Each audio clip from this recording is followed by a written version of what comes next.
Good afternoon. Thank you for joining us.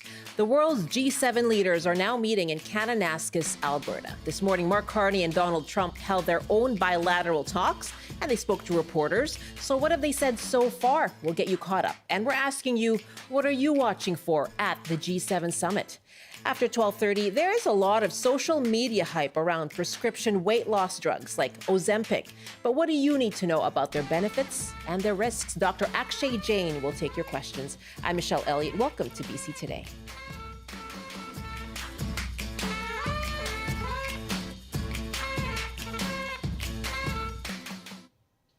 The leaders of the world's major economies have arrived in Kananaskis, Alberta, to participate in the G7 summit.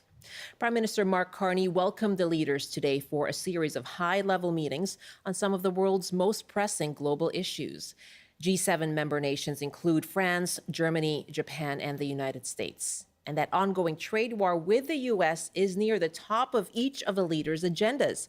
At the same time, though, they will have to address the escalating conflict in the Middle East. The meetings are planned for between Monday and Tuesday. And here was Carney's opening address to his international counterparts at the roundtable. We're gathering at one of those turning points in history. I think we all recognize that turning point where the world looks to this table for leadership. We will have open, frank discussions over the course of the next 2 days. We might not agree on absolutely every issue, but where we will cooperate, we will make an enormous difference for our citizens and for the world, and bring the next era of prosperity, I hope, to the benefit of those we serve. We're taking your calls now. What are you watching out for in the G7 summit? Call us now, 1-800-825-5950, 604-669-3733, or you can hit pound 690 on your cell phone. You can also email bctoday@cbc.ca. Joining me now is Hamish Telford, political science professor at the University of the Fraser Valley. Hamish, thanks for joining us. You're welcome, Michelle. Good afternoon. Overall, what are you watching for at the G7 summit? Well, I think like everyone else, I'm watching to see if Mark Carney can get through this summit without Donald Trump erupting into a fit of displeasure. He's a very volatile individual. We saw that a few months ago with President Zelensky's visit to the White House. We saw it in the last G7 summit that was hosted in Canada and Quebec 7 years ago. Things seemed to be going fine until Donald Trump got on Air Force One and then started mean tweeting about Justin Trudeau. And that was Justin Trudeau standing up for Canada on steel and aluminum tariffs. Well, we're dealing with steel and aluminum tariffs at 50% now, much higher than they were 7 years ago. So how Mark Carney manages this with his cohorts from the other countries, it's going to be very interesting to see.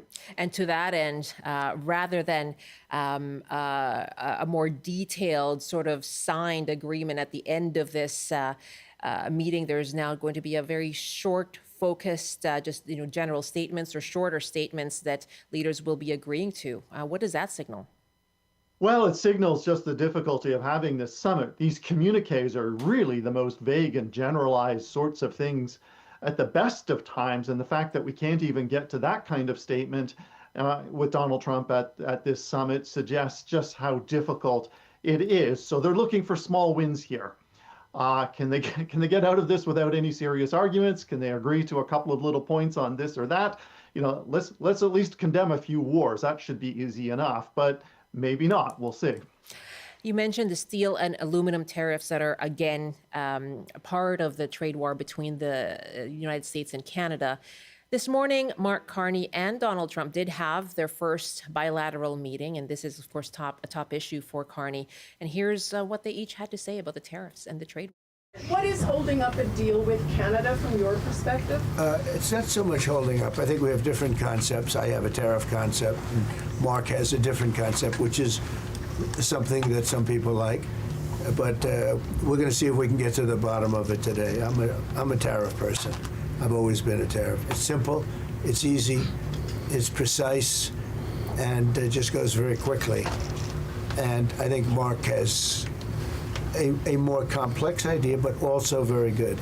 So we're going to look at both, and we're going to see what we're going to come out with something, hopefully. Mr. President, do you think a deal is achievable within days, within weeks? Is there that kind of runway? Yeah, it's achievable. Both parties have to agree. Yeah, sure. Okay, so Hamish, the language there, people try to kind of read between the lines. What do you make of the way he's describing how things stand now? I have my ideas. Mark Carney has his own ideas. They may also be as good. I mean, they sound fairly different from how he talked about Justin Trudeau. Well, but even still, the gulf between what Donald Trump is talking about and Mark Carney is talking about is huge. Trump said he's a tariff guy. Mark Carney's a free trader. That means no tariffs. Mark Carney's concept is actually simpler than Donald Trump's. Donald Trump said tariffs are easy and Mark's idea is complex. No, trading without tariffs is much easier than trying to negotiate a tariff regime. So that is huge. And it indicates that Donald Trump, whatever deal might be looming, he's going to want tariffs to be a part of it. And Canada has said prior to the meeting that we won't agree with anything until tariffs are lifted. So I think it's going to be difficult to come to an agreement, certainly in the next 2 days. Yeah, that is something that certainly Canadians will be watching for. And we're asking our audience as well, what are you watching for yourself at the G7 summit? There is the ongoing trade war, escalating conflict in the Middle East as well, not on the official agenda, but certainly something that is likely to be a topic of discussion, likely to be a question that is asked of the leaders. So asking you what you're watching for. 1-800-825-5950. 604-669-3733. You can hit pound 690 on your cell phone. Our email address is bctoday@cbc.ca. Let's head up to Burns Lake now, and Jim is on the line. What are your questions, Jim, or your thoughts about the G7 summit? When did Canada start letting criminals into Canada? Tell if us I've more. got an impaired, I can't go to the States. We've got Trump here, who's got a criminal record, and he's just walking over everybody. Where's our RCMP? Why aren't they arresting him and deporting him? Trump wants to deport all kinds of people in the States. Jim, thank you very much for that. It's a point that was made ahead of the G7 summit as well. The first sitting U.S. president to have had a criminal conviction. Hamish Telford, what are the rules around that? Well, as I understand it, a criminal conviction doesn't automatically bar you from entry into Canada. This is not my area of expertise. Sure. It is a matter of discretion. So we get, pop stars and people who come over the border who have had records and they apply for a visa to do their concerts or whatever here, and they get that. Donald Trump, of course, travels as a very important person, a VIP, an internationally protected person. And so I don't think Canada was going to block him from entering because of his felony convictions in that trial in New York last year. Jim, thank you very much. And CBC has reported on this as well. The question of, as a felon, can Donald Trump come to Canada? So he was convicted in May, and a federal official laid out to CBC News what the Canadian government's understanding is of how the rules would apply in the event that Trump was elected and then invited. And the bottom line from those experts is that it would likely fall to Canada's immigration minister to grant Donald Trump special status to make him legally admissible for entry into the country. And so that may be what has happened here. A question that many have asked, though, leading up to the G7. Thank you very much for your call, Jim. Matthew is calling us now from Vancouver. Hi, Matthew. Welcome. What are you watching for at the G7 summit? Hi. I'm just more looking into investment opportunities with maybe trade opportunities between Canada and the United States. And I guess I was looking more to seeing what Mark Carney would offer for how we pick trade deals and seeing what we can do. And I guess seeing what Trump would want to do for, gosh, now I'm just nervous speaking on the phone. No, you're wondering where the common ground might be. Yeah, no, I guess, the common ground and seeing how we can help each other out. I mean, we got our dollar up 73 cents USD. What can we do with that? How can we get it going? How can we keep it going? Okay. You did fine, Matthew. Oh, okay. Well, sorry, I'm nervous. No, but not at all. I guess mostly I just, was looking into opportunities. I guess looking at steel, maybe even refined energy, or possibly even like lumber, watching those industries and seeing what happens, and looking into news in those ones particularly. Yeah. Okay. We'll put that question to our guest here. Thanks so much for the call. Yes. So looking for common ground. What are some of the opportunities that could come of these discussions, Hamish?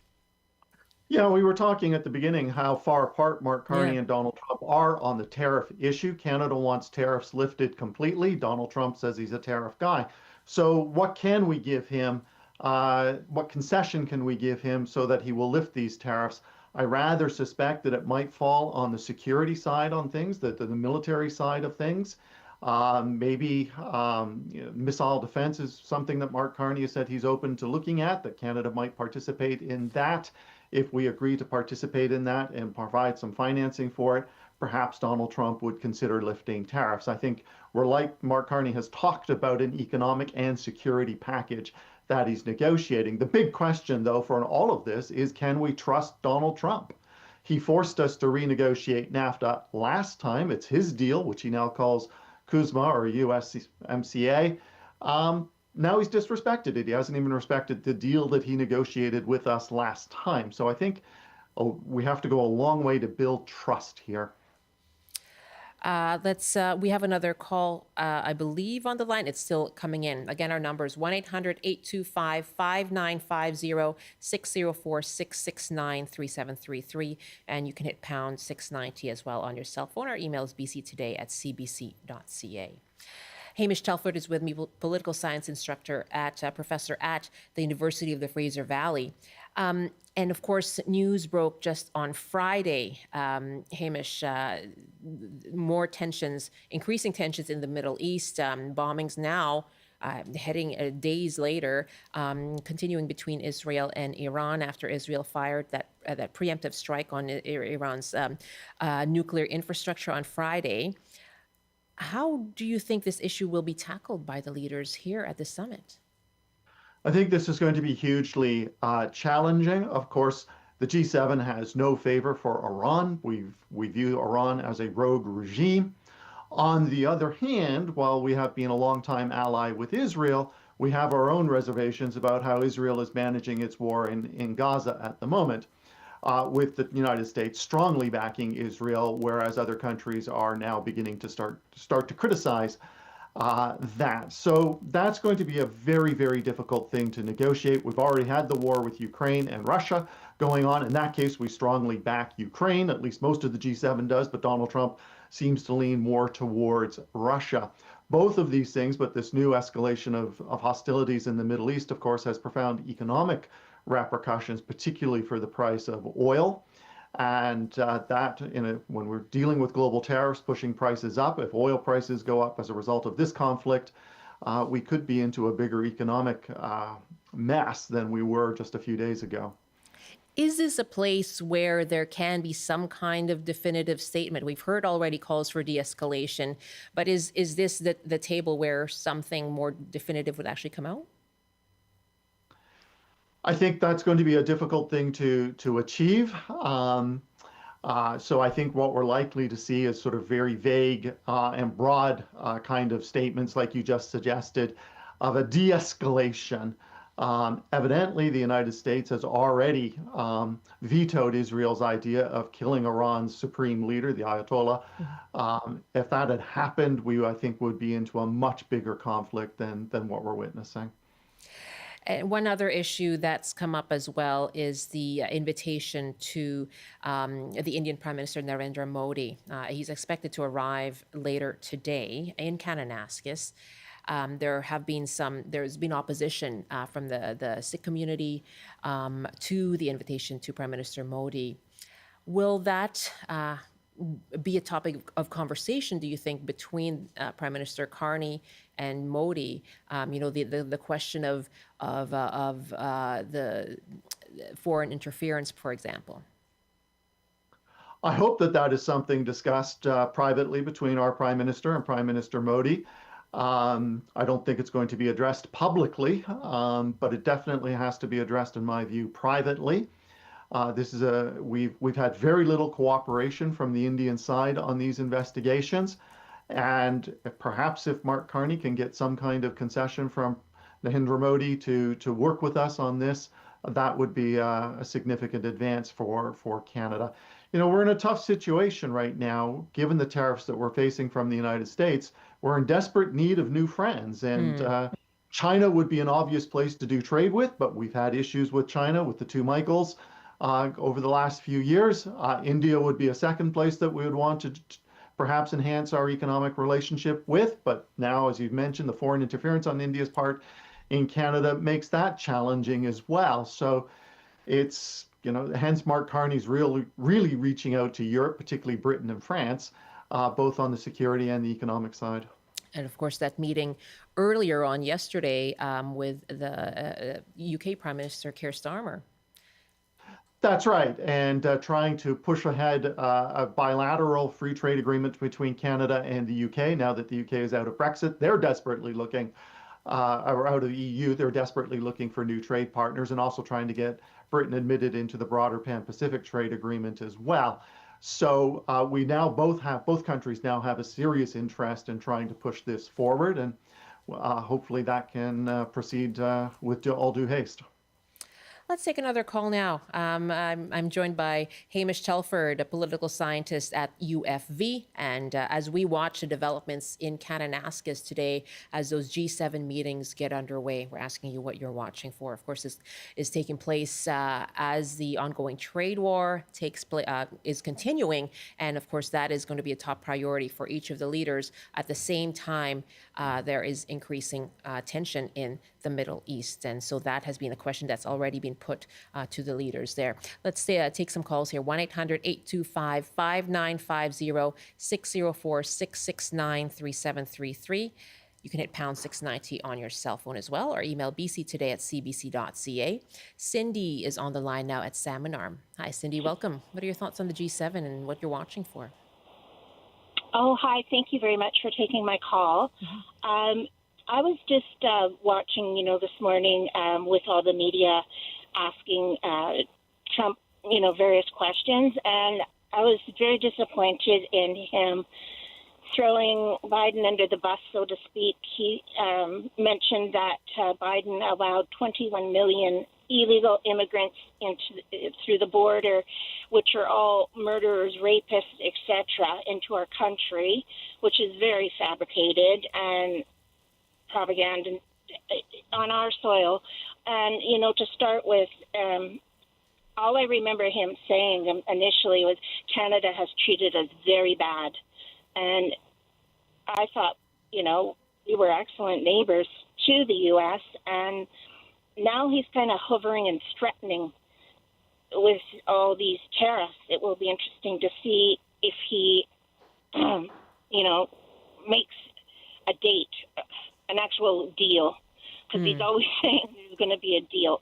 And then just otherwise, he even talked about his own Democratic parties and how all the blue states are just run terribly and horribly. And I don't know how.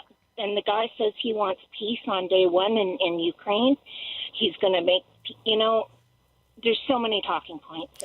You've touched on a few of them, Cindy, Ukraine being on the agenda at the G7 as well. But speaking about the immigration issue, that certainly is something that was coming to a head last week as protests started taking place as well against the ICE raids and the protest starting in LA, in downtown LA.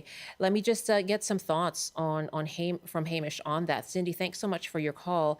How is that something that's going to be addressed at this meeting? Is it more of a domestic issue for Donald Trump when it comes to his views on immigration, his goal of deportations, and the protests throughout the country against him in light of that?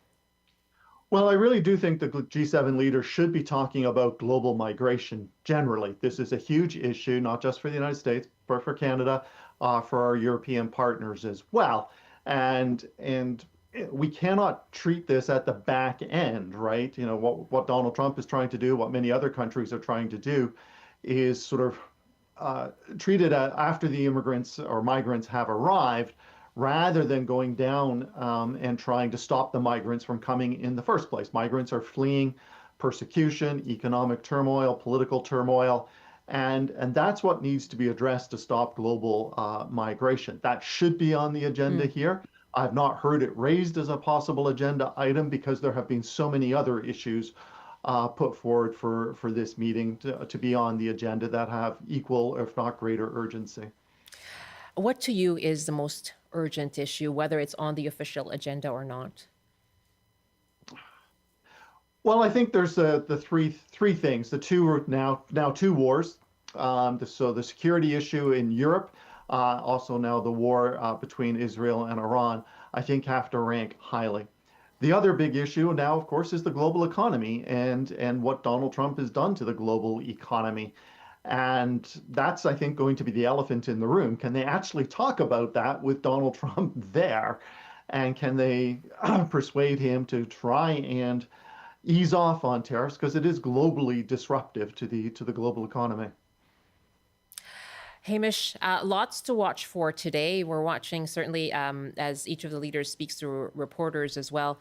Thank you very much. I imagine we'll talk to you again. I'm sure we will. Thank you, Michelle. Thank you for your time. Hamish Telford is a political science professor at the University of BC, and you can continue to send us more of your thoughts, BC Today at cbc.ca. It is about 12:27 now here on BC Today. Now, speaking at that same conference with Prime Minister Mark Carney this morning, President Donald Trump dove into the topic of Russia, saying it was a mistake to boot that country from the G8 table. Now, he says there wouldn't be a war with Ukraine if Russia hadn't been ejected.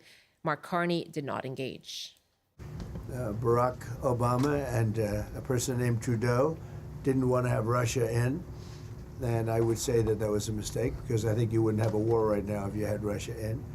And you wouldn't have a war right now if Trump were president 4 years ago, but it didn't work out that way. But it used to be the G8, and now it's, I guess, what's that, 8 years ago, it switched over. They threw Russia out, which I claimed was a very big mistake, even though I wasn't in politics then. I was very loud about it. It was a mistake in that you spend so much time talking about Russia, and he's no longer at the table, so it makes life more complicated.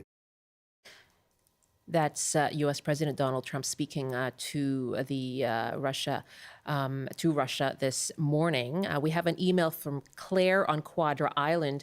How about the G7 countries get a spine and stop the genocide in Gaza? All it would take is one country to say they're going to deliver aid to Gaza. Show some compassion and some leadership. Other countries will follow. That's an email from Claire on Quadra Island. You can continue to send us more of your thoughts. Our email address is bctoday@cbc.ca.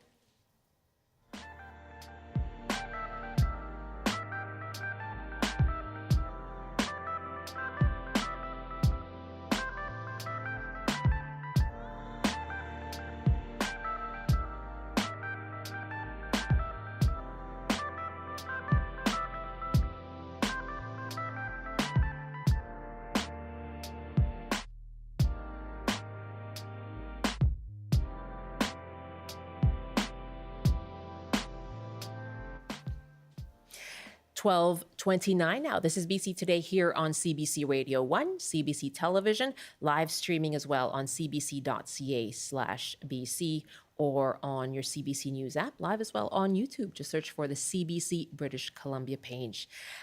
Coming up in our next half hour, you, I'm sure, have seen some ad here and there about drugs like Ozempic or Wegovy. I saw one at the movies yesterday, so they're ubiquitous. But what do you actually need to know about these drugs?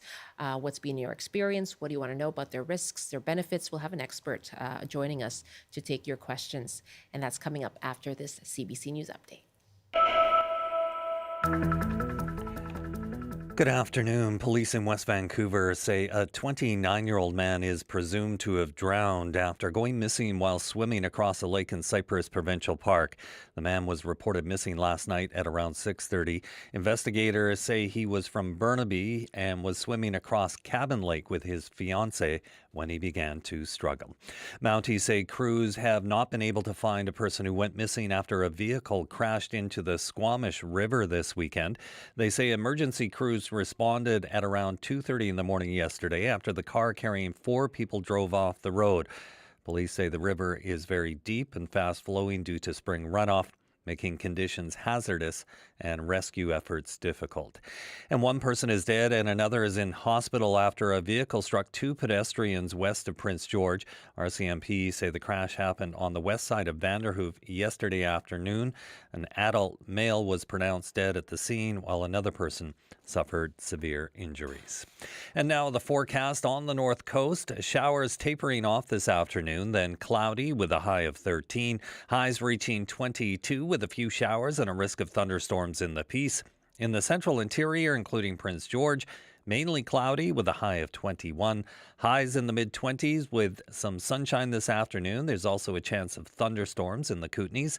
In the southern interior, including Kelowna, a mix of sun and cloud with a high of 28. And for Metro Vancouver, Greater Victoria, and the Fraser Valley, some sun and cloud this afternoon with highs reaching 20 degrees. That's your CBC News update from Vancouver. Thank you so much, Rob. That's Rob Zimmerman in the CBC Vancouver newsroom. This is BC Today here on CBC. I'm Michelle Elliott. Thanks for joining us. I hope you had a great weekend.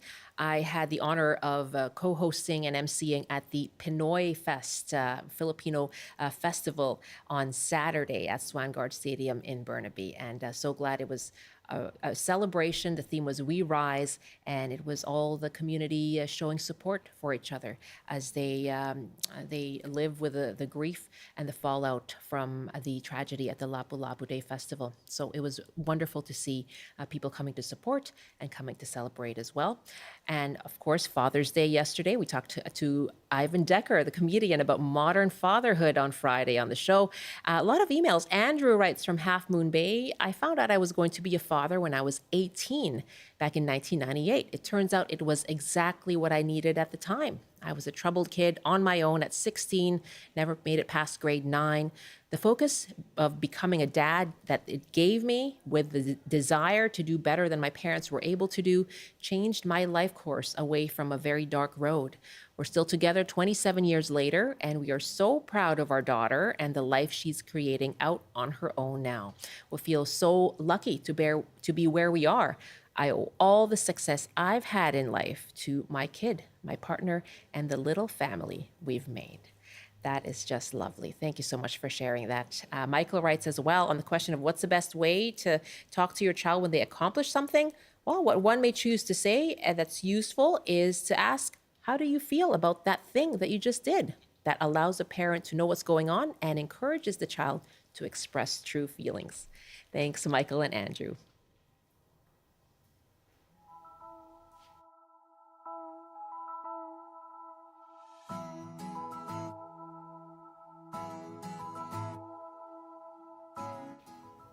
$12:34 now. You're with BC Today. Now, there seems to be no shortage of interest in prescription GLP-1 weight loss drugs. They're known under name brands like Ozempic. I just asked.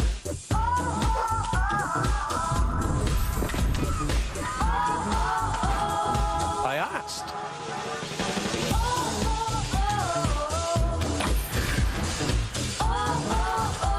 Yeah, I asked. We just asked. Is Ozempic right for you?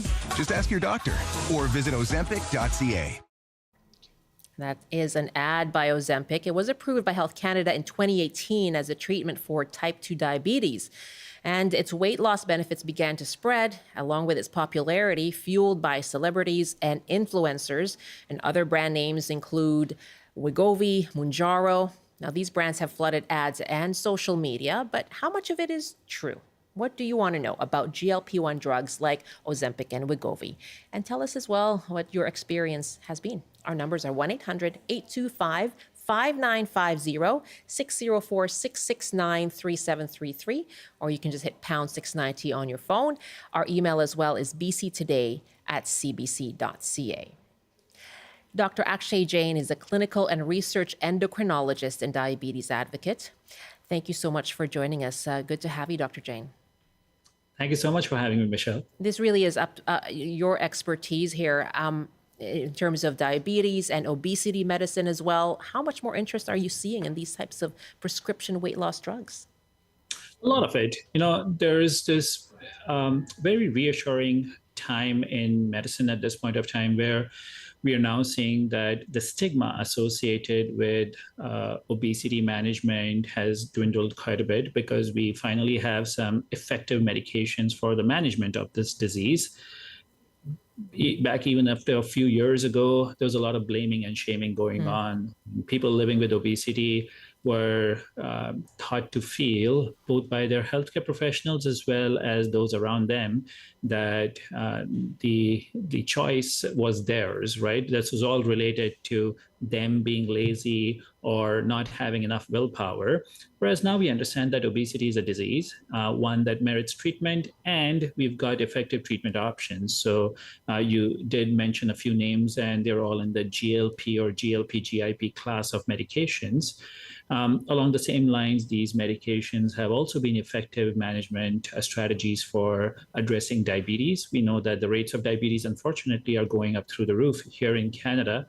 And these treatment options are very effective in controlling the blood sugars without causing low sugars or hypoglycemia. How you say they've been very effective. What about the risks? What do we know about the long-term risks that come with these drugs? This group of medications is probably one of the most studied group of medications because there's been extensive clinical trials, both what is required by US FDA or Health Canada, as well as those that have the studies that have been done after the launch of these medications. So to that end, we know that as far as side effects are concerned, gastrointestinal side effects seem to be the most common.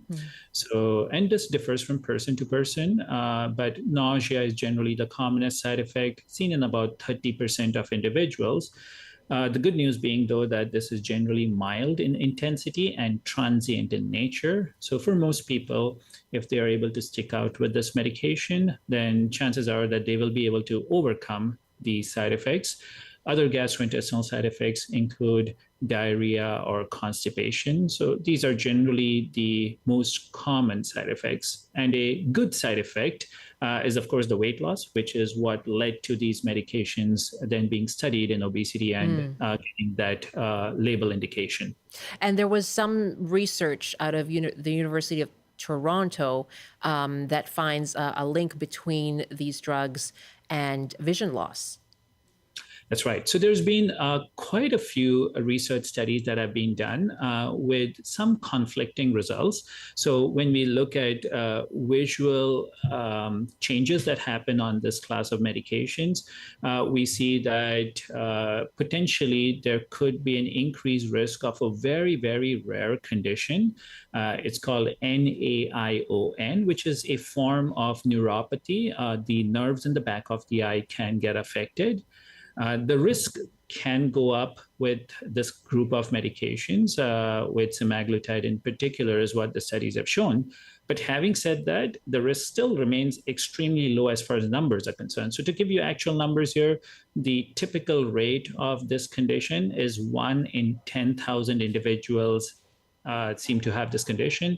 And on this medication, the risk could be slightly higher, 2 in 10,000 individuals. So yes, it is doubling of the rate, but we're still looking at very small numbers. We still don't understand why this condition happens in people on this class of medications. Recent studies also suggest another very rare diabetic associated condition called macular degeneration. The risk could go up on this class of medications, but again, the overall numbers are extremely small in fraction of percentage points. But if I had to extend that a little bit more, Michelle, we are seeing that there's actually lots of benefits with these medications associated with vision as well. So a very common condition called glaucoma is seen in individuals, which increases the pressure in the eye. And we are seeing that this class of medications in research studies have shown that it reduces the pressure, reduces glaucoma. So that's a potential benefit. And also, we know that diabetes tends to make our vision worse. And by controlling diabetes, we can help reduce the risk of bleeding in the back of the eyes. So there's mixed data. We are getting more information about this. But for what it's worth, the eye-related side effects, thankfully, are smaller numbers. Dr. Akshay Jain is with me, and he's a clinical and research endocrinologist. Also specializes in obesity medicine, and we're taking your calls, your questions on what are the risks, the benefits of GLP-1 weight loss medications that are just still increasing in popularity.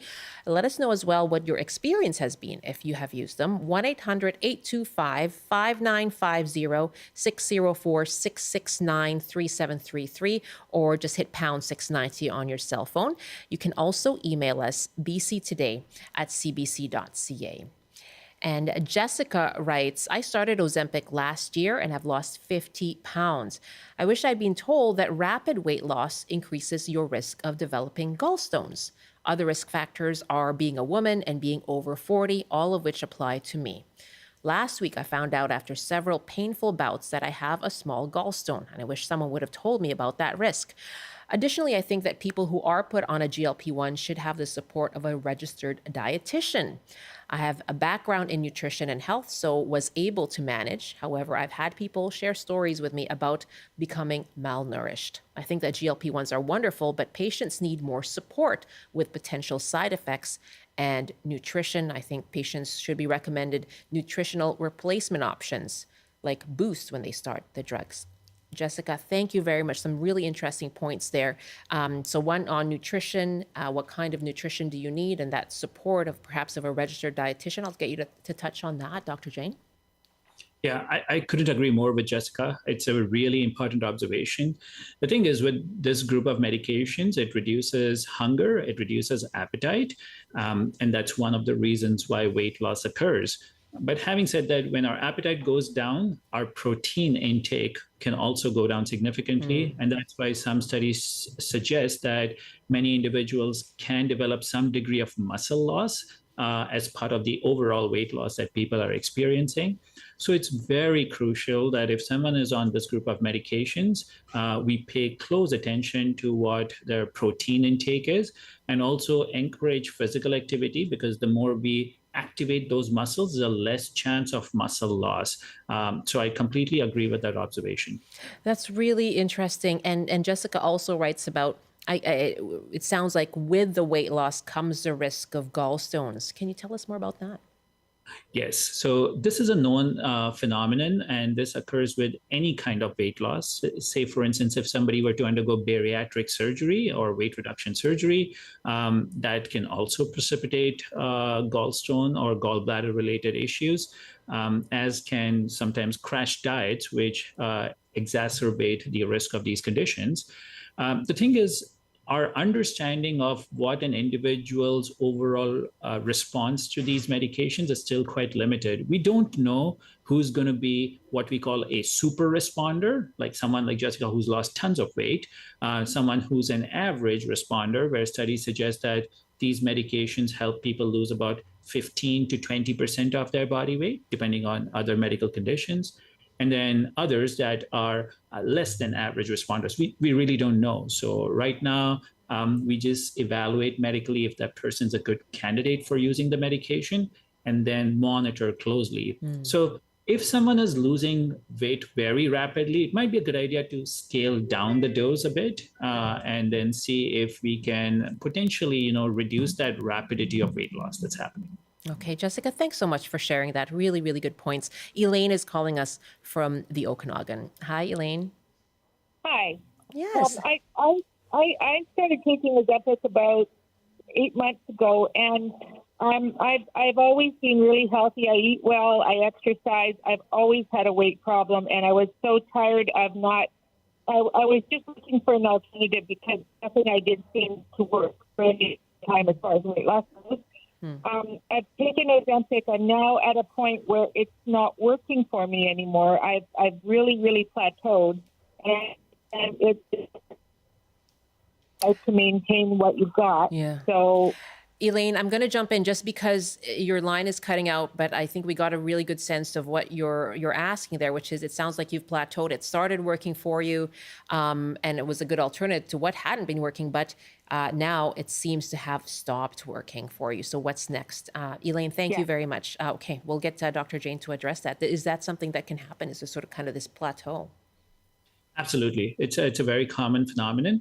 So the way our caveman part of the brain works, which is basically just like we have a thermostat in our rooms to regulate the temperature, we have a thermostat in our brain that regulates our body weight.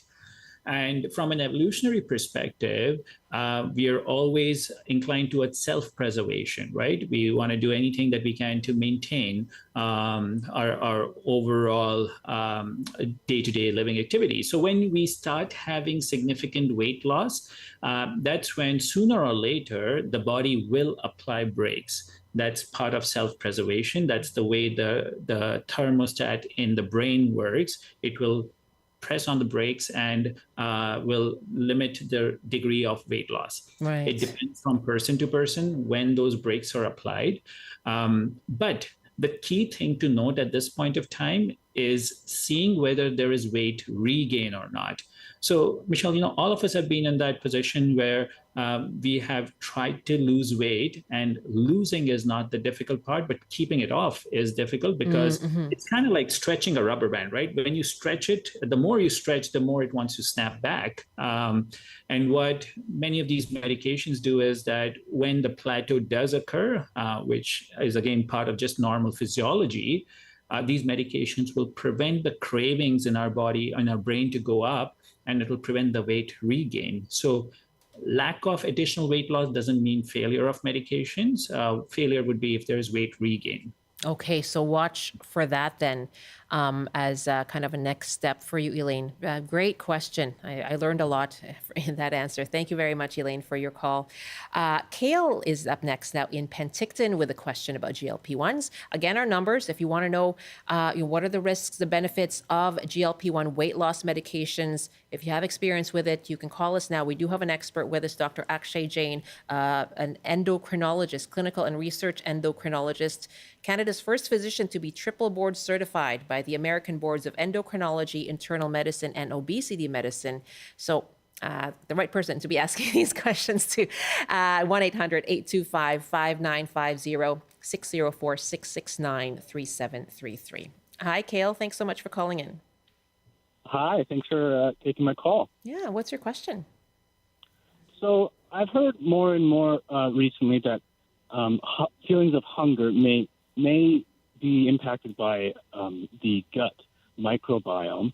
And I was just wondering, does Ozempic and drugs like it somehow interact with or take advantage of the gut microbiome? Or if they don't, will there be drugs soon that do? Looking at that as an avenue. Okay, Kale, thank you very much. Yeah, Dr. Jain? That's a great question, Kale. Our understanding of obesity is evolving on a day-by-day basis. We understand that obesity is a multifactorial disease. So for some people, it can be food noise or, the constant hunger. Others, it can be a change in metabolism that's leading to weight gain. And then for some people, as Kale mentioned, it could be a change in the microbiota of the gut, or the flora and the fauna, the microorganisms that feed in our gut. And we don't yet have any commercially available medication that addresses this. There are a lot of research trials going on in this field, and there is a chance that in the near future we will be having something that will address this. But as of now, none of the medications are addressing this. Kale, great question. Thank you so much. We have more calls coming in, but lots of emails coming in as well. H writes, a simple question, do you have to be on it forever? It's a great question. So your body doesn't get addicted to this medication or this class of medications, I should say, at any point of time, if there's any side effects or if you choose to not continue on this medication, you can safely stop it. The challenge is that the rubber band example that I gave you, right? This medication is helping you stretch that rubber band or help you cut out that food chatter, the food noise, and helping your body lose weight and maintain the weight that's lost. When you stop pulling on the rubber band, it's going to snap back. And hence, we do see that not everyone, but a majority of individuals may have some degree of weight regain. It may not be all the weight that they have lost. It could be some, but they may have that because the cravings can then go back up. But apart from that weight regain, there are no other major issues that we see when an individual discontinues this medication. And what about whether you're on it, for the long term anyway? Perhaps not as long as for life, but what would be the long term risks? Do we know at this point, or what do we not know? So actually, there's a very big study that was just completed last year, one of the longest studies with this group of medications that looked at semaglutide, Wegovy, for over 5 years in individuals who had previous heart attacks or strokes. So very high risk population, right? Those who are quite sick. And they used this medication in these individuals who had obesity along with cardiovascular disease for over 5 years. And they saw that by using this medication, you're able to reduce the risk of heart attacks and strokes by 20%. So we're now entering this new era where we are finding that these medications, apart from diabetes and weight loss, they're now having some additional benefits, probably by being able to reduce the inflammation in our body. So it helps reduce the risk of heart attacks and strokes by 20%. It reduces the risk of heart failure, which is basically when the pumping of the heart, it's compromised. This medication helps reduce the risk of heart failure or hospitalization for heart failure and death occurring from heart failure by almost 30 to 40%. And interestingly, this is again, where we're uncovering a lot of data about this. We're now seeing that some studies that take into account people with alcohol use disorder, those people that have increased dependence on alcohol, the alcohol intake can go down by 50%. The risk of overdose can go down as well, drug overdose. We're now seeing that the fibrosis of the liver, which is basically when fat accumulates in the liver and undergoes scarring, that can go down with this class of medications as well. So it's kind of like the gift that keeps giving, because we are figuring out a lot of other applications. But of course, all of these are in various stages of research. Some of them are already approved for the management, let's say for reduction of heart attacks and strokes, and others are in various stages of research. But as far as all of these research studies that have been done, the side effects, whether it's short-term or long-term research, are similar. Gastrointestinal side effects are generally the most common. So we haven't uncovered any new side effect with long-term use of these medications. OT is calling us now from Victoria. Hi, OT. Yes, go ahead, please. Hello. This is my, I have a couple of questions here. My doctor prescribed me Ozempic he hasn't seen me for about 6 months, okay? And I'm 170 pounds, and I do not have, I am not diabetic. So I was wondering, is it bad for you if you take Ozempic and you're not diabetic? And does it get a cut by prescribing it? I'm just wondering. Okay, so how is Ozempic prescribed for, not for diabetes, not for type 2 diabetes, but for, it sounds like obesity might have been what the question was. How often does that happen? Is there, and her question there, does the doctor get a cut from prescribing it? So definitely, I can answer the second question first, and very important. No doctor in Canada gets a cut from prescribing any medication. It's completely against ethics, and that doesn't happen anywhere in Canada. Any medically licensed doctor does not get any kind of cut or kickback or any incentive for prescribing a medication. As far as the first question, so this is not medical advice, OT, because obviously I don't know your medical history, but technically Ozempic is a medication where the scientific name of that medication is called semaglutide. So the brand name Ozempic is approved for the management of type 2 diabetes. The exact same molecule, semaglutide, with a different brand name called Wegovy, is the one that's approved for the management of obesity.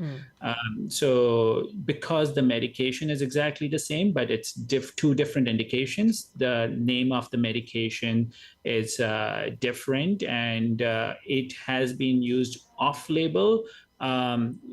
Ozempic can be used off-label for weight management if Wegovy is not covered by private extended benefits, for instance, because it's slightly cheaper at the lower dose. But again, I can't really, comment on any of the specifics. Of the medical. Yeah, no, I appreciate that. And OT, thank you very much for your question. I have 2 minutes left here, Dr. Jain, but a couple of people have emailed in about affordability. Because it's in BC covered under pharmacare for diabetes, but not for treatment of obesity. There are calls for that to be expanded. But what are your thoughts about the affordability factor? I completely understand. We call obesity the mother of all chronic diseases. We know that obesity is essentially what leads to, down the line, people developing diabetes, cholesterol problems, blood pressure problems, a host of other issues. And unfortunately, we do treat or we have pharmacare coverage for diabetes, cholesterol, blood pressure, and all those other things. But if we were able to build a dam upstream, right, and address obesity definitively, nip it in the bud, then we could potentially prevent requiring medications or getting all these complications from these downstream effects. So I wholeheartedly agree with you. I think it's very important that we get those individuals who are suffering from obesity appropriate coverage. Unfortunately, it's not covered anywhere in Canada under provincial formulary, but that's where, again, I think we need to raise our voices collectively and talk to our lawmakers about this. And just to be clear, I have 20 seconds here. Just to be clear, your thoughts here about health concerns and not, any kind of unhealthy body standards. That is correct. These are for people that have medical disease, obesity, not for someone that may want to lose a couple of pounds for aesthetic reasons. Thank you, Dr. Jain. Thank you.